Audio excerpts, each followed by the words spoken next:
Hello children, welcome to biology class. Students, majority of flowering plants produce hermaphrodite flowers and pollen grains are likely to come in contact with the stigma of the same flower, isn't it? So this continued self-pollination result in inbreeding depression. So the flowering plants have developed many devices to discourage this self-pollination and to encourage cross-pollination. So today we are going to discuss the devices found in plants to discourage self-pollination. What happens when self-pollinations continue? It results in breeding depression, reduces the chance for variation. Okay. So the first one is unisexuality. We know that monoecious and dioecious plants are there, but unisexuality which reduce self-pollination. Second one, dichogamy. Dichogamy means anthers and stigma matures at different times. Okay, so depending on who mature first, dichogamy can be of two, protandry and protogyny. Protandry means anthers mature earlier than stigma of the same flower. Protogyny means stigma mature earlier. Okay, so they get pollinated before the anthers of the same flower develop pollen grains. Clear? Then the third device to reduce self-pollination is heterostyle.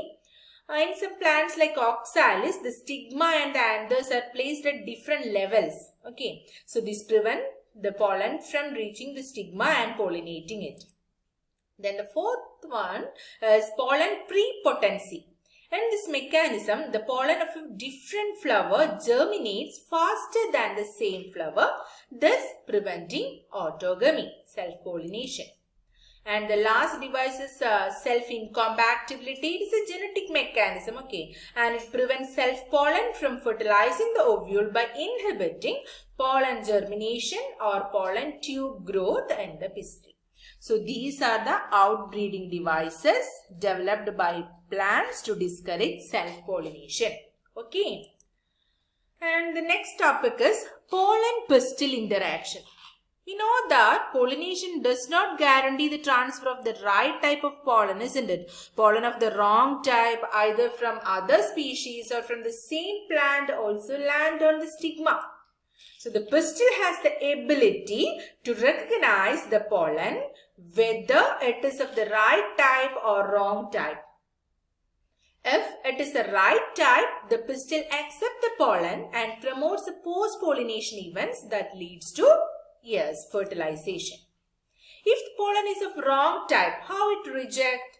It rejects the pollen by preventing the pollen germination on the stigma or preventing pollen tube growth in the style. Okay. So the ability of the pistil to recognize the pollen followed by its acceptance or rejection is a result of continuous dialogue between pollen grain and the pistil. This interaction is as follows. In the compatible pollination, the pollen grain germinate on the stigma to produce pollen tube through the germ pod. See, the pollen tube is elongating, you can see here, and elongated pollen tube move through the style and it's moved through the filiform apparatus to fertilize the egg. Okay. So, the contents of the pollen grain move into the pollen tube. The contents, this is pollen grain, isn't it? So, if it is of right type, the pollen tube starts to enlarge and the contents will move to the tube. See? The pollen tube grows through the tissue of the stigma and style and reaches the ovary. We know that pollen with two-celled stage and there are pollen with three-celled stage, isn't it? 60% of angiosperms are having two-celled stage pollen and 40% of angiosperms are having two-celled stage pollen. So in the two-cell stage pollen, there is a generative cell and vegetative cell. In the two-cell stage, this generative cell divides and forms two male gametes, that is three-cell stage. Okay, so three-cell stage pollen carries two male gametes from the beginning. This is a microscopic view of pollen. See, this is a spherical shaped pollen. Can you see the enlargement of pollen tube here? See, this is enlarged pollen tube. The same experiment is there in our practical session. That is the first practical experiment. You will be provided with flowers.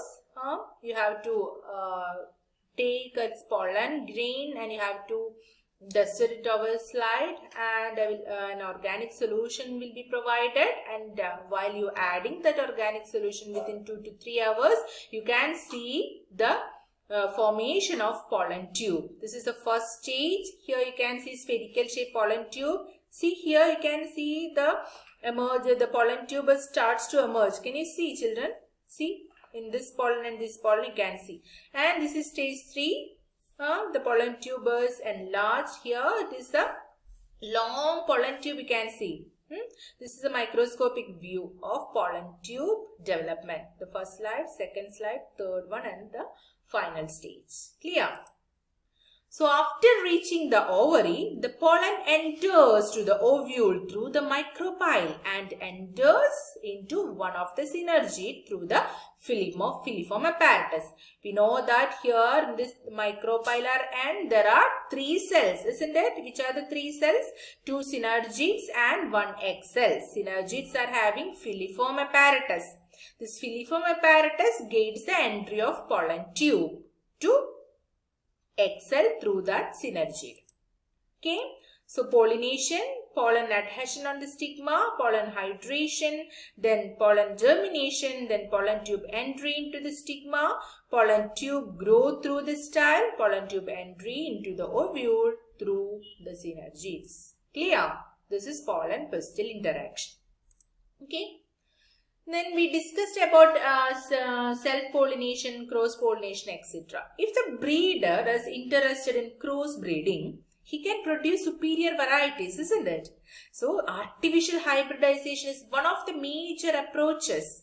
For crop improvement program, we are using the technique artificial hybridization. In class 9, we discussed artificial hybridization. Do you remember it? So in it, desired pollen grain has to be used, isn't it? And it has to be dusted over the stigma.